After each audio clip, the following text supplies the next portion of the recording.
সারাদিন ভারতীয় মিডিয়ায় বাংলাদেশ নিয়ে গুজবে ছড়াছড়ি।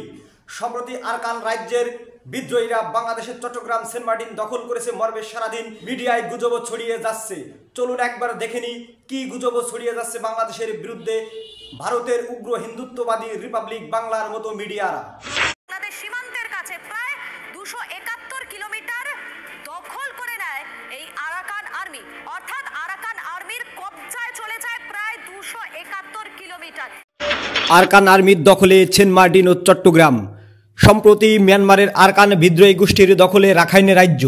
এই সংবাদ ভারতীয় মিডিয়াতে উল্টো করে বাংলাদেশের বিরুদ্ধে আরাকান বিদ্রোহীরা সেন্ট মার্টিন ও চট্টগ্রাম দখল নিয়েছে মর্মে সারাদিন গুজব ছড়িয়ে তথ্য সন্ত্রাস করছে। অন্যদিকে ভারতে বসবাসকারী বাঙালিদের উপর নির্যাতন, জুলুম, গুম, খুন, জাতিগত দাঙ্গার মতো ঘটনার জন্ম দিয়েছে উগ্র হিন্দুত্ববাদী জঙ্গি বিজেপি।